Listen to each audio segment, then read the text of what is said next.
Okay. Oui. Oui. So welcome to our usual episode, Chilli Padi. Yeah, do you miss Chilli Padi episodes? I miss it. Yes, I miss it a lot. I miss it a lot because it is very punchy, yet Short very and sweet insightful. and spicy. Yes, it makes us feel very accomplished with little effort. Just kidding. So that's your true feelings, huh? That's our strategy for Chilli Padi episodes. Yeah. No lah, no, okay. So today we are covering on Portfolios. We seem to have topics focusing on layoffs, career. So we thought, what's a good one to supplement all of this? That would be Portfolio. So what do you think is a good UX portfolio, Xuan? I think a good UX portfolio is a very good representation of your personality as a designer. Okay, I can tell you what I'm very attracted to when I look at portfolios. It's like I can tell this person Has a personality portraying. yeah, very shining through their portfolio, and they are not afraid to show it. So they really embody who they are and they translate that into their portfolio lah. How do you even describe yourself? You know, like a lot of portfolios, they will start with, hi, I'm whoever. And then some of the quite boring ones to me will be like, I design for positive impact. I like the users happy. the most common one is I design for people. Yeah, and I design for a better experience. Like to me, it's just very meh lor. I mean, no shit. What else? Like, I want to know more about who you are. Yeah, so a good portfolio is something that is more than just the very basic definition of a product designer. Yeah, but who you are as a person. Yeah. You leh? I like it within the first 10 to 15 seconds, the first impression is great. So if the scannability is good, there's some form of personality showing through, and it makes me easily recall the person. Like, I remember this portfolio, maybe for it being yellow. I don't know, for example. Yeah. Or maybe this person has a great use of illustrations. I guess that's tapping on more on my visual side, but on the UX side of things, I like it when I can easily follow through the case study, like reading a story. Yeah, so if you have good storytelling, means you are making full use of good subheaders to actually bring your audience through the case study. I hear about hiring managers reviewing portfolios or giving tips. They always tell us that they don't have a lot of time. They always tell us that I only spend 8 seconds or 10 seconds on a portfolio, then I move on to another case study or I move on to another applicant. Right. And it's crazy, right, to think that your potential to get a job is based on this 8 to 10 seconds of impression. And imagine if you spent weeks, months obsessing and stressing over the portfolio, trying to put everything, cram everything in, and then trying to show the best of what you can do, and only to have these 8 to 10 seconds to impress. Yeah. I guess that's also why there's a lot of portfolio courses out there. Yeah, precisely. Okay, so that's our chop intro. Yes. So today we will be presenting to you 6 portfolios we love. We have scoured the net. We have asked on our IG, we have posted a Q&A to ask for any inspirational portfolios that you have. So today we have 6 of them, and we are going to chop go into the 6 portfolios. Yeah. So for first portfolio is by Ang Yi-Xing, First participant and repping Singapore. Yeah. Right, okay, so it's also a follower submitted portfolio, so thanks Celeste for it. Yes. Yeah, and why we really like her portfolio is because she really showcased her works in a very detailed manner. What really catch my eye when I first saw the portfolio was how sharp the images are. The visuals basically. Because sometimes in other portfolios that I've seen before, the images can be a bit blurry. Right. Some is like a bit cut off. But hers so far, when I see it, I was like, whoa, amazed. I think she has an attention to details. That is very true. Yeah, that's very true. Because something I see in more experienced designers is that they make sure that high quality output is there for their visuals especially. They really make sure that you can see the fine details, and then it's all these little things that you put into it shows that you care all these little details. That's true. Yeah, so she has a high definition mocks of the products, and then she has the flows annotated to show the interactions and pages, and also behind the scenes photos of doing the research. Yeah, like photos of her and her teammates, like approaching people on ground to do research. So this actually is really, really great because you paint a richer experience behind the scenes of what really happened. And it's just like a recruiter trying to evaluate whether you are a good applicant. All these extra data points for them to see, and then to actually have a peek into your experience and what you have done before this. Yeah, I really like it when use cases include photos because it makes things more real. Yeah, it really shows the behind of scenes and the craft work like that you are involved also in. adds to the legitimacy of the project. Like, this person is legit. Is really there doing the this case work. study is legit. I also like that she include a very visual timeline in her projects to show these are the different design phases that I've been through. Not only that, she also show very clear stats, and also she shares the challenges that she has been facing in the different use cases. So it shows you she's aware of the constraints and how she make best use of the situation she's in. Yeah. Right. So moving on, another SG represent is Yuan Jie. Yes, a motion and product designer based in Singapore.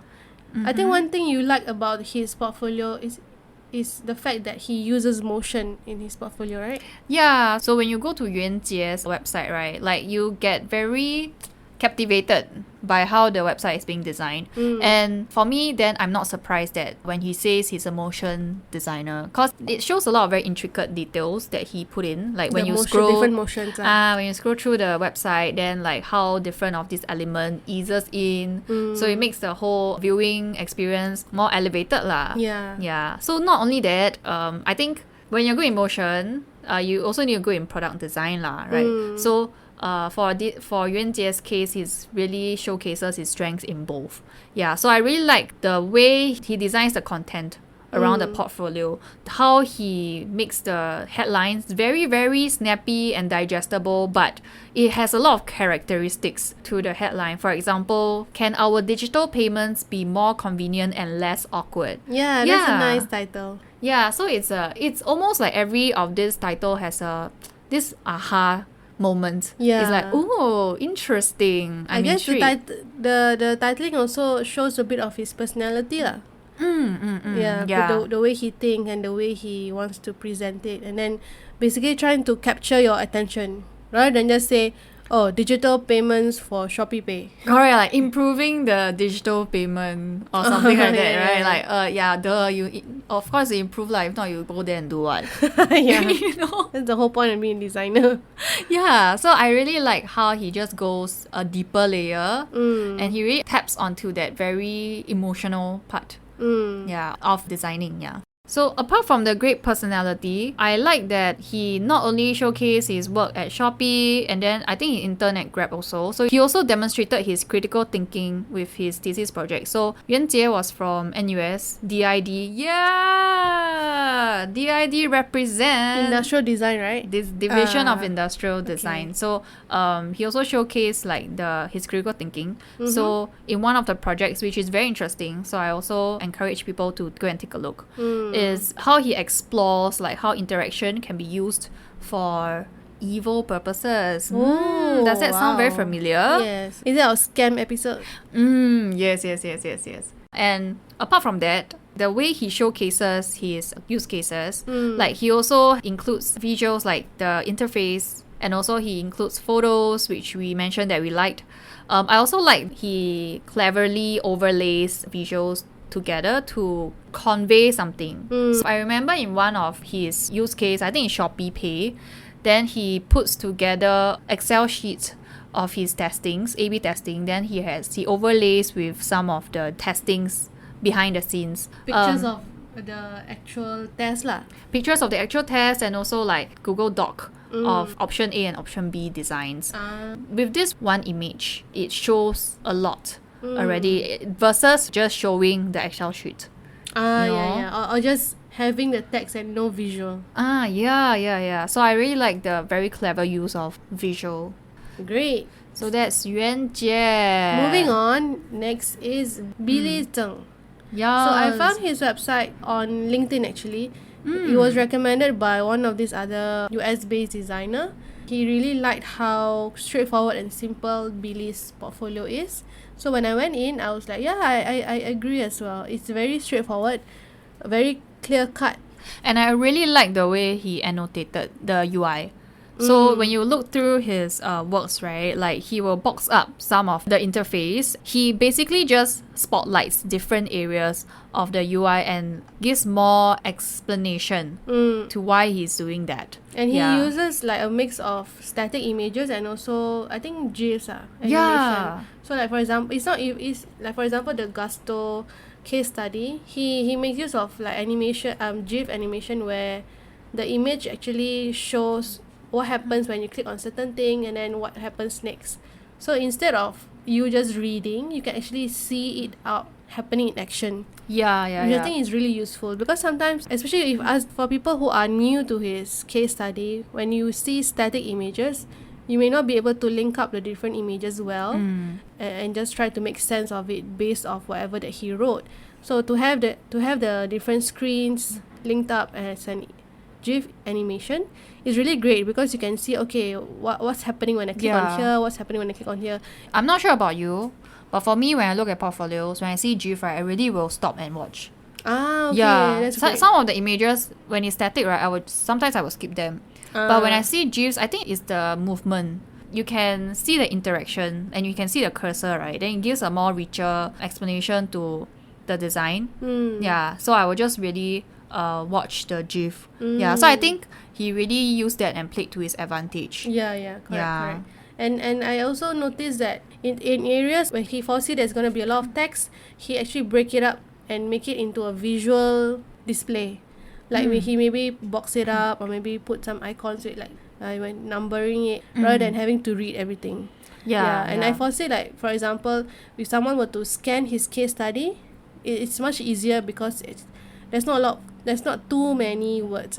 It's like it acts as a visual break correct. From the words. I think another thing I like about Billy's portfolio is that he also shows the flow from one system to the other. So it shows how he's not just a UX designer, but he also thinks in terms of systems. Which I think is also a trait of a level up designer.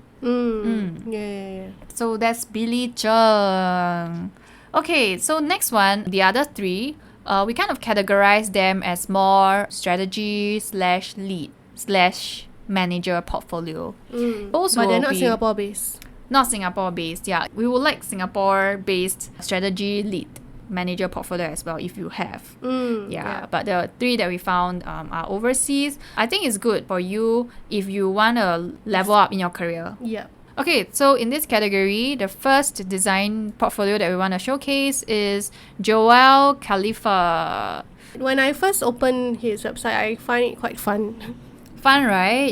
And that's the personality law that we are saying also. Not only that, right? I like the content design around it as well. I would describe it as somewhat witty and somewhat satire, which I really love because it shows how the working experience will be if this person joins your team, you know? So for example, like if you scroll through the website, right, then he say like, Joel is a professional problem solver, that's okay. But he's been at it for over 16 years now. Then he say, since Photoshop 5.5, Internet Explorer and these buttons, then this button is the very old school Safari buttons. So it really goes to show his sensitivity. He really injects a lot of humor to his portfolio. It just makes you very excited to want to know, does this personality also translate into the way he showcases his works I find his portfolio like quite memorable because like you were saying, it's witty and then it's something that I've never seen done before. Like it shows that he doesn't take himself too seriously even though it's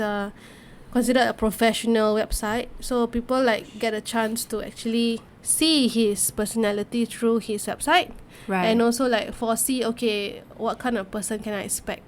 What I really like about his works is he shows a lot of behind the scenes.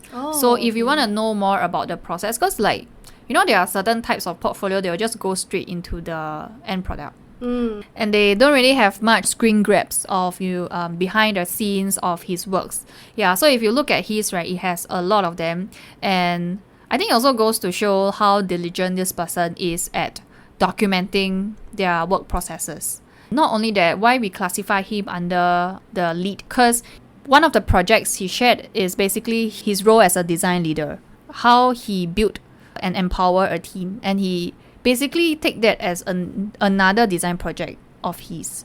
Yeah, so it's a very detailed breakdown of his processes and his approach into building design teams. Yeah. Okay, so that's Joel Khalifa. Go check him out. So next is Tarryn Lambert. Tarryn Lambert is pretty interesting because she straight up framed her portfolio as a manager portfolio. And she even titled it manager portfolio. Yeah. So over there, she described her leadership, then how she approached hiring, how she built a culture, how she even designed onboarding experience for her teams. So if you are, let's say, a senior or a lead, then you're transiting to a manager, then I think it will be a very insightful portfolio. I think this is a more unique portfolio, I would say. Yes, and just to take note, guys, this portfolio is on Notion. I feel like there's some sort of humility in manager portfolios. Because, some people may think, I'm manager already, why do I need a portfolio? Oh, yeah, that's true. So this one, it just goes to show they are also in tune with the works that they have done. Yeah, and they don't mind sharing it online. She does show like a mix of projects, which is showcasing in visual format. But at the same time, she also is very open about addressing what she's looking in her next role. And some of the terms that she used is really like, wow, only a manager will use it. I also like how she's quite introspective, because not everyone is able to articulate what kind of environment they want to work at. Yeah. Or what kind of teams they want to be in. So for her, it shows how highly critical she is and highly articulate she is as well. Yeah, and she doesn't mind announcing it on her Notion page. Yep. Okay, so that's Tarryn Lambert, which is more a manager portfolio. Last participant for this series is Johnny Sa. His portfolio has a mix of both articles and his work. So there's a display of case studies where he will show you his design chops and how he thinks, and also how he leads teams. At the same time, he gives advice for other designers and also people who are interested in mastering design critics. Yeah, I think he does a mix of things basically. He seems like a very all-rounded designer. Yeah, but I think it's that, okay, so the articles kind of makes me feel like he's quite a deep thinker. Like what kind of articles he puts up, right? It's more of like, how to make every design event worth it. Yeah, it makes you feel like this person thinks about his experiences. Yeah, or like he will talk about the power of visual in product design. And if you click into the article, right, it's not just words, but it's really illustrations that I believe he made himself to supplement and support his points in the articles. Yeah, so it just makes you feel like when you have this person in your team, like this person will bring that critical thinking to the team culture. In his case studies, I also noticed that his works are quite structured, makes you want to read more, especially on the left sidebar. He has like a bit of a content page. He even has like learnings, shout outs, and even mentorship. If let's say that there is something that it's a new section that he just added in, so it seems to me that maybe he is making sure that he constantly keeps his case study updated. And I think like, let's say I only have 5 minutes with this portfolio, right? I don't even need to go through the whole of the content. Then I just look at the sidebar and I see there's challenge, there's the design toolkit, there's research solution, there's impact. He even gives thanks. So just by looking at the sidebar alone, it goes to show the works that he has put in already without me scrolling through the whole page. Like you can just pinpoint to which section you want to go straight away basically. Yeah, and the diversity of the segments he put in the sidebar. So in other projects, he also show business side, the competitor studies, the user interviews that he has done, the shout outs that he wants to give. It feels like he's highly sensitive as a designer, which I really like as well. Okay. Yes. Right. So that's for our last participant. Johnny Sar. So that's our 6 design portfolios that we have featured in today's Chilli Padi episode. Yes. Hope you guys like the 6 examples that we have showcased and shared with you guys. Be sure to check out our show notes and the different links to the portfolio. If there's any other portfolio that we missed out or you feel that should be in the list. Should be in the list, should be showcased and shared prominently. Yeah, feel free to share with us and then we can include it in our next round of portfolio sharing. It's also good that, all of us are aware of this good portfolio swimming around the internet. Then we help each other to level up lah, Yeah. And when you share the link with us, also be sure to tell us why you like it and what is it about the portfolio that stood out for you. We also want to see how different people evaluate portfolios. Yeah. Alright. Yeah. Okay. So that's the end of our Chilli Padi episode. Yes. We're very grateful to be doing this again. Alright. Okay. So thank you so much and bye.